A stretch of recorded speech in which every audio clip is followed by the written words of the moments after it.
Hi sir, ito po yung aking nagawa na sa oral communication. Ito po yung module 1, module 2, module 3, and module 4. Yan po.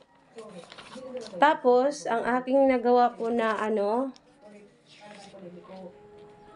oral communication.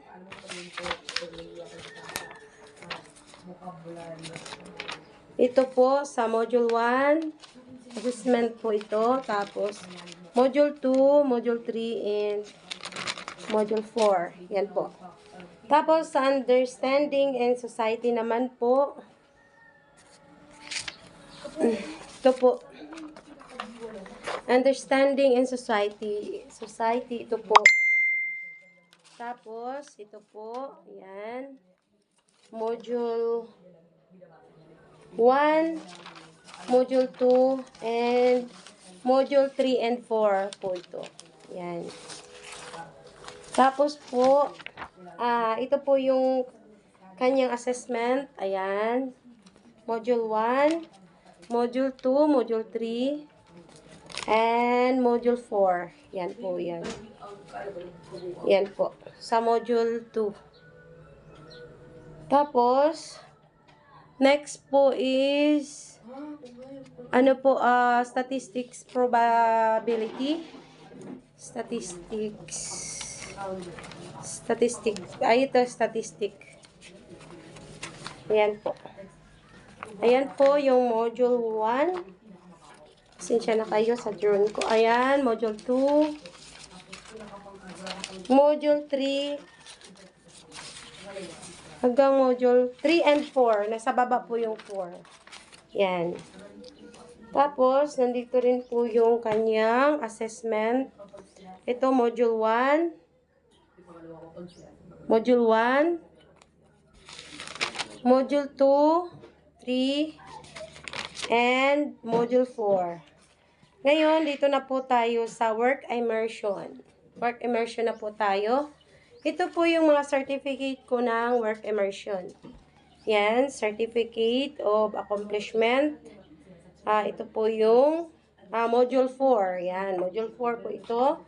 Module 3 and module 1. Wala po yung kung okay lang po, ito na po ang ipapadala ko para certificate ko na po ito.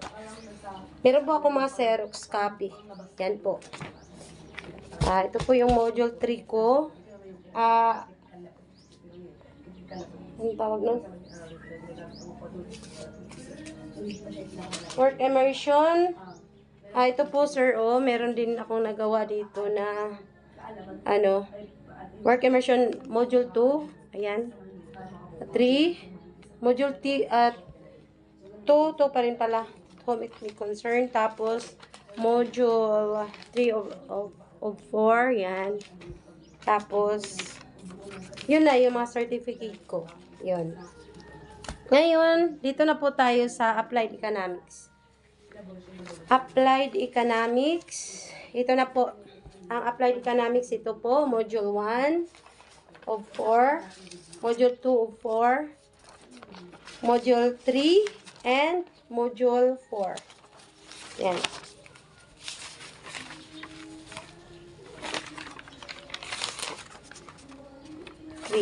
And ayan po.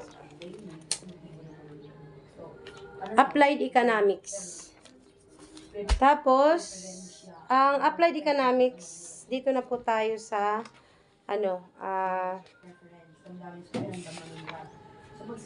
ito, module 1, module 2, module 3, and module 4. Ito po yung, module 3. Hanggang module 3 lang po pala yung Applied Economics. Yan po yung, Applied Economics hanggang module 3 lang po siya. Dito na po tayo sa pre-calculus.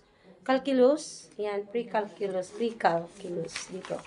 Ito po yung pre-calculus po. Isa lang po siya. Guide questions lang po siya palagi. Yan. Module 1, module 2, module 3, and module 4. Isa lang po siya. Pero dito naman ay Ayan, sa assessment, 1. Module 2, 3, and Module 4. Yan po. Dito naman po tayo sa Empowerment Technologies. Ayan, ito po yung aking mga nagawa. Module 1, Module 2, Module 3, and Module 4 out of, ayan, dito pa sa likod, yung kulang niya yan. Ito po yung nagawa ko sa module hanggang module 4. Dito naman po tayo sa assessment. Ito po yung assessment. Yan. Module 1, module 2, 3, and module 4. Ito. 2, 3, and 4. Yan. Wala na po. Yan lang po. Kompleto na po siya.